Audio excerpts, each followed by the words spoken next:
नमस्कार। जय जय श्री सीताराम।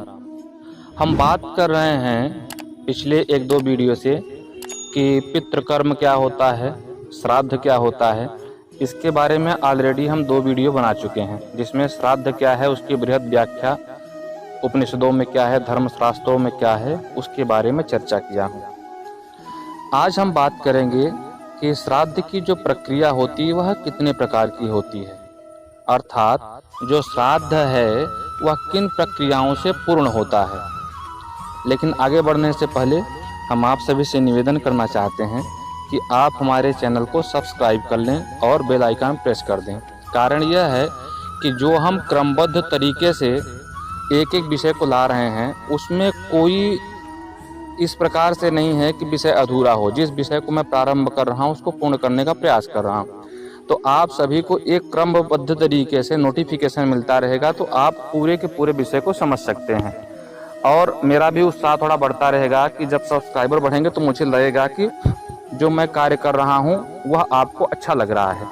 तो और कोई दूसरा प्रयोजन नहीं है। आप सब्सक्राइब करेंगे और वीडियो को शेयर करेंगे तो हमको ऐसा लगेगा कि जो मेरी जानकारी है, जो आप तक मैं पहुँचा रहा हूँ हिंदू धर्म, सनातन धर्म से संबंधित, वह लोगों के लिए लाभदायक है। आइए हम बात करते हैं अब आगे। सामान्यतः श्राद्ध की 2 प्रक्रिया हैं। पहला है पिंडदान और दूसरा है ब्राह्मण भोजन।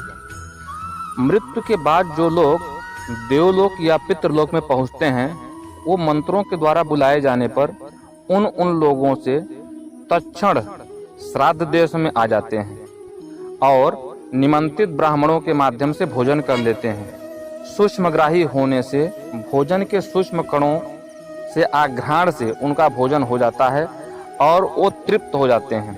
वेद ने बताया है कि ब्राह्मणों को भोजन कराने से वह पितरों को प्राप्त होता है। अथर्ववेद में आता है इममोदनम निदधे ब्राह्मणेषु विष्टारिणम लोकजितम स्वर्गम। अथर्ववेद 4:34-8। जो देवता हैं और जो पितृ हैं वह भोज्य सामग्री का या भोग सामग्री का सूक्ष्म भाग ही प्राप्त करते हैं या लेते हैं। मतलब जो उसका सार तत्व होता है, जैसे पुष्प के अंदर जो सुगंध होता है देवता उसी को प्राप्त करते हैं, क्योंकि पुष्प का सार तत्व वही है। जो उसमें पराग होता है ना वह भी नहीं पाते हैं, सिर्फ उसकी सुगंध।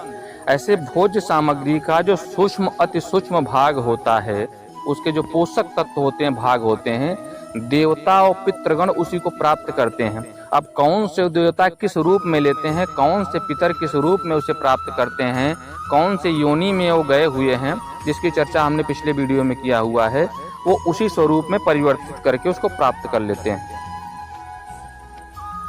इमम ओदनम का मतलब जो अभी हम चर्चा किए हैं अथर्ववेद के श्लोक के, इस ओदनो पलक्षित भोजन को ब्राह्मणेषु निदधे, ब्राह्मणों में स्थापित कर रहा हूँ।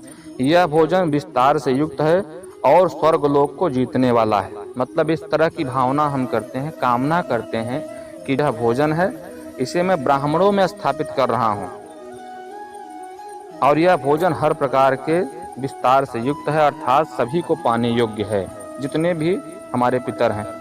इसी तथ्य को स्पष्ट करते हुए मनु जी महाराज लिखते हैं, यस्यासेन सदास्नस्ति हव्यानि त्रिदिवौकसः कव्यानि चैव पितरः किं भूतमधिकम ततः। मनुस्मृति 1 अध्याय 95वां श्लोक। अर्थात ब्राह्मण के मुख से देवता हव्य को और पितर कव्य को खाते हैं। पितरों के लिए लिखा गया है कि ये अपने कर्मवश अंतरिक्ष में वायवीय शरीर धारण करके रहते हैं। अंतरिक्ष में रहने वाले इन पितरों को श्राद्ध काल आ गया है यह सुनकर ही तृप्ति हो जाती है। ये मनोजव होते हैं, अर्थात इन पितरों की गति मन के समान होती है। ये स्मरण से ही श्राद्ध देश में आ जाते हैं और ब्राह्मणों के साथ भोजन करके तृप्त हो जाते हैं।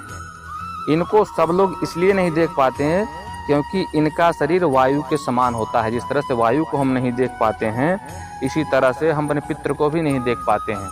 आपको हम बता दें कि पितृलोक जो पितृ हैं ये त्रिलोकी के अंतर्गत ही आते हैं। ये स्वर्ग से और पृथ्वी के बीच के प्रदेश में ही भ्रमण करते रहते हैं, वही पितरों का स्थान माना जाता है। कहा गया है तस्य ते पितरः श्रुत्वा श्राद्ध कालमुपस्थितम् अन्योनम मनसा ध्यात्वा संपतन्ति मनोजवाः ब्रह्मणस्ते सहास्नति पितरो ह्यंतरिक्षगा वायुभुस्तास्तु तिष्ठन्ति भुक्त्वा यान्ति पराम गतिम। कूर्म पुराण 22:3-4। यहाँ पे आता है जो अभी हमने बताया कि किस प्रकार से इस मरण मास से पितृ हमारे पास उपस्थित हो जाते हैं। इस विषय को कूर्म पुराण में लिखा गया है। इस विषय में मनुस्मृति में एक और बात भी कही गई है कि श्राद्ध के निमंत्रित ब्राह्मणों में पितर गुप्त रूप से निवास करते हैं, प्राणवायु की भांति उनके चलते समय चलते हैं और बैठते समय बैठते हैं। श्राद्ध काल में निमंत्रित ब्राह्मणों के साथ ही प्राण रूप में या वायु रूप में पितर आते हैं और उन ब्राह्मणों के साथ बैठकर भोजन करते हैं। निमंत्रितान ही पितरः उपतिष्ठन्ति तान द्विजान वायुस्वच्चानुगच्छन्ति तथा सीनानुपासते। मनुस्मृति 3 अध्याय 189वां श्लोक। वहाँ पर यह आपको लिखा हुआ प्राप्त हो जाएगा। मृत्यु के पश्चात जो हमारे पितर हैं वो सूक्ष्म शरीरधारी होते हैं। हम एक वीडियो बनाएंगे जिसमें आपको बताएंगे कि स्थूल शरीर क्या होता है, सूक्ष्म शरीर क्या होता है, कारण शरीर क्या होता है। इसके बारे में पूरा डिटेल देंगे कि सृष्टि की रचना कैसे हुई है, हमारा शरीर पंच भौतिक तत्वों से कैसे बना हुआ है। ये मांडुक्य उपनिषद का विषय है और बहुत सारे उपनिषदों में इसका ज्ञान है। और शंकराचार्य जी ने भी तत्वबोध में, विवेक चूड़ामणि में बहुत जगह पे इसका बृहद वर्णन किया है। तो उसका एक संक्षिप्त वीडियो मैं आपको जल्द ही बना के प्रेषित करूंगा। ये श्राद्ध वाला जो संकलन है इसको समाप्त करने के पश्चात आइए हम अपनी बात करते हैं जो कर रहे हैं श्राद्ध के ऊपर। कि मृत्यु के पश्चात जो हमारे पितृ हैं वो सूक्ष्म शरीरधारी होते हैं, इसीलिए उनको कोई देख नहीं पाता है। शतपथ ब्राह्मण में भी कहा गया है कि तीर इव वै पितरो मनुष्यभ्य। शतपथ ब्राह्मण 2-3-4-21। अर्थात सूक्ष्म शरीरधारी होने के कारण पितर मनुष्यों से छिपे हुए से होते हैं। अतएव सूक्ष्म शरीरधारी होने के कारण ये जल, अग्नि तथा वायु प्रधान होते हैं। इसीलिए लोकांतरों में आने जाने में उन्हें कोई भी रुकावट नहीं होती है। तो इस प्रकार से जो धर्म शास्त्रों में श्राद्ध के संबंध में पिंडदान और ब्राह्मण भोजन क्यों महत्वपूर्ण है, उसके संबंध में हमने यह जानकारी आप लोगों को उपलब्ध कराई है। इसके अलावा भी अगर इसमें किसी को कोई संदेह हो तो आप अपनी राय रख सकते हैं कमेंट करके। लेकिन कभी कभी बात आती है कि कोई ऐसा भी व्यक्ति हो सकता है कि जिसके पास धनाभाव हो और वह ब्राह्मण भोजन कराने में सक्षम न हो, श्राद्ध सामग्री को उपलब्ध कराने में सक्षम न हो।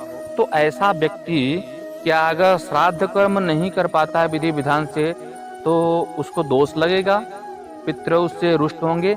तो उसके संबंध में क्या कहा गया शास्त्रों में, उसके बारे में हम देखते हैं। देखिए, श्राद्ध और अनुष्ठान तो अनिवार्य है, लेकिन इसमें धन के अनुपात के हिसाब से कुछ व्यवस्थाएं दी गई हैं कि किसकी क्या सामर्थ्य है, उस सामर्थ्यानुसार किस व्यक्ति को क्या करना चाहिए। यदि अन्न वस्त्र के खरीदने में पैसे का अभाव हो तो उस परिस्थिति में शाक से श्राद्ध कर देना चाहिए। तस्मात् छाद्रम नरो भक्त्या शाकैरपि यथा विधि।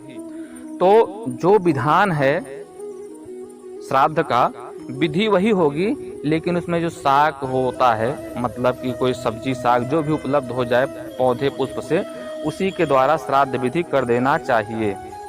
यदि शाक खरीदने के लिए भी पैसे न हो तो तृणकाष्ठ आदि बेचकर पैसे इकट्ठे करें और उन पैसे से शाक खरीद कर श्राद्ध करें। कि अगर आपके पास कोई लकड़ी वगैरह है तो उसको बेचकर और उसी से ही आप शाक इत्यादि खरीद कर और आप जो भी श्राद्ध कर्म है उसको करें। तृणकाष्ठार्जनं कृत्वा प्रार्थयित्वा वराटकं करोति पितृकार्याणि तथो लक्ष्य गुणम भवेत। पद्म पुराण सृष्टिखंड 52 अध्याय 310वां श्लोक। अगर अधिक श्रम से यह श्राद्ध किया गया तो फल लाख गुना होता है। अर्थात अगर हम श्रम करके कुछ धनोपार्जन करें और उससे श्राद्ध करें तो इसमें आपकी भावनाएं और प्रबल होती हैं, इसका लाभ आपको और अधिक प्राप्त होता है। अगला है कि देश विशेष में और काल विशेष में कारण लकड़ियां भी नहीं मिलती। ऐसी परिस्थितियों में शास्त्र में बताया गया कि घास से श्राद्ध हो सकता है, घास काटकर गाय को खिला दें। यह व्यवस्था पद्म पुराण ने दी है। इसके साथ ही इसके संबंध में एक छोटी सी घटना भी है जिसको मैं यहाँ पे प्रस्तुत कर रहा हूँ। एक बार एक व्यक्ति धन के अभाव में अत्यंत ग्रस्त था। उसके पास इतना पैसा न था कि साग खरीदा जा सके। इस साग से भी श्राद्ध करने की स्थिति में वह न था। आज ही श्राद्ध की तिथि थी, कुतप काल भी आ गया। इस काल के बीतने पर श्राद्ध नहीं हो सकता था। तो वह बेचारा काफी घबरा गया और रोने लगा, श्राद्ध कैसे करें। तो एक विद्वान ने उसे बताया कि अभी कुतप काल है, शीघ्र ही घास काटकर पितरों के नाम पर गाय को खिला दो। वह दौड़ कर गया, घास काटकर गौ माता को खिला दी। इस श्राद्ध के फलस्वरूप उसे देवलोक की प्राप्ति हुई। एतत् पुण्य प्रसादेन गतो सो सुरमंदिरम। पद्म पुराण सृष्टिखंड 52वां अध्याय 319 श्लोक। तो इस प्रकार से अगर आपके पास अभाव है तो अगर गौ सेवा में आपने थोड़ी सी घास भी काट कर खिला दी तो आपका श्राद्ध पूर्ण हो जाता है। लेकिन यह किसके लिए है, इसको सावधानी से सुनिएगा। जो व्यक्ति समर्थ है वह जाके घास काट कर खिला देगा तो उसे लाभ नहीं होगा, पितृ रुष्ट ही रहेंगे, जीवन में कलह कलेश, संतति वृद्धि, धनाभाव ये सब बना रहेगा, व्याधि इत्यादि। ये असमर्थ व्यक्ति के लिए उपाय है। ऐसी परिस्थिति भी आ जाती है कि घास का मिलना भी संभव नहीं होता, तब श्राद्ध कैसे करें। तो शास्त्र ने इसका भी समाधान किया है। यदि श्राद्ध करता देश कालवश जब घास भी न मिले तो श्राद्ध का अनुकल्प यह है कि श्राद्ध करता एकांत स्थान में चला जाए, दोनों भुजाओं को उठाकर निम्नलिखित श्लोकों से पितरों से प्रार्थना करे। क्या है श्लोक? न मेस्ति वित्तम न धनम च नान्य छाद्रोपयोग्यम स्वपितृन् तोस्मि तृप्त्यन्तु भक्त्या पितरो मयौतो कृतौ भुजौ वर्तमनि मारुतस्य। विष्णु पुराण 3:14-30। हो सकता है कि जो मैं श्लोक को उच्चारित कर रहा हूँ आपको समझने में थोड़ी सी दिक्कत हो रही हो, तो मैंने इसीलिए कोट किया है विष्णु पुराण 3:14-30। वहाँ आप इसको देख भी सकते हैं।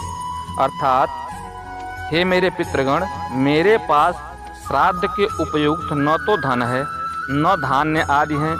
हाँ, मेरे पास आपके लिए श्रद्धा और भक्ति है। मैं इन्हीं के द्वारा आपको तृप्त करना चाहता हूँ, आप तृप्त हो जाएं। मैंने शास्त्र की आज्ञा के अनुरूप दोनों भुजाओं को आकाश में उठा रखा हूँ। श्राद्ध कार्य में साधन संपन्न व्यक्ति को कंजूसी नहीं करना चाहिए। वित्त साठ्यम न समाचरेत। अपने उपलब्ध साधनों से विशेष श्रद्धा पूर्वक श्राद्ध अवश्य करना चाहिए। इसीलिए जो बातें अभी हमने बताई हैं उसको ध्यान में रखते हुए आप श्राद्ध अवश्य करें, किसी भी तरह से करें, जैसी आपकी स्थिति हो, परिस्थिति हो, लेकिन आपको करना ही है, करना ही है, करना ही है। और न करने का निषेध किया गया है। अतौ मूलै फलैर्वापि तथाप्यु दकतर्पणै। कहा गया है कि किसी भी प्रकार से श्राद्ध को छोड़ना नहीं है। धर्म सिंधु में कहा गया है नैवम श्राद्धम विवर्जयेत, कि श्राद्ध का कभी भी निषेध नहीं करना, अर्थात छोड़ना नहीं है।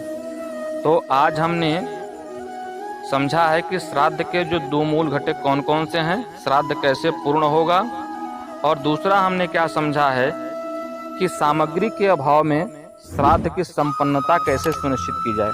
आशा है कि आप इस वीडियो से लाभान्वित होंगे। आगे आने वाले वीडियो में हम बताएंगे कि श्राद्ध का अधिकारी कौन है, उसके अलावा श्राद्ध के भेद कौन कौन से हैं, और श्राद्ध कब करना चाहिए, मृत्यु की कौन सी तिथि पर करना चाहिए, उसके संबंध में भी हम बताते चलेंगे। हमारा प्रयास यह है हम आपसे विषय को बृहद रूप से साझा करें ताकि आपके मन में कोई संशय न बने।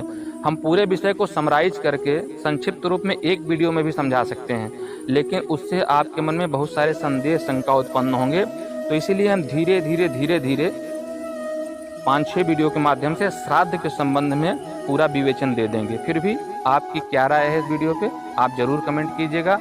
और जहाँ पे श्लोक आदि को समझने में दिक्कत हो रही होगी तो आप कमेंट करेंगे तो मैं श्लोक को लिख कर वहाँ पे रिटर्न में कमेंट कर दूंगा, ताकि आप उसको अच्छे से अवलोकन कर सकें। इस पूरे वीडियो को अंत तक देखने के लिए धन्यवाद। और एक बात आप थोड़ा सा याद कीजिए, जो मेरा निवेदन है कि चैनल को ज़रूर सब्सक्राइब करके जाइएगा प्लीज़, ये मेरा आपसे रिक्वेस्ट है, ताकि नोटिफिकेशन के माध्यम से आपको पता चलता रहे। आप अपने दैनिक जीवन में अगर व्यस्त रहते हैं और आपको यह स्मरण न रहे कि मुझे कौन सा वीडियो देखना है, तो ये मेरी वीडियो शाम को 6 बजे पब्लिक हो जाती हैं, उसी समय आपको नोटिफिकेशन आ जाएगा। बाकी आप जब इच्छा हो आप देख सकते हैं। एक बार फिर से आप सभी का धन्यवाद। नमस्कार। जय जय श्री सीताराम।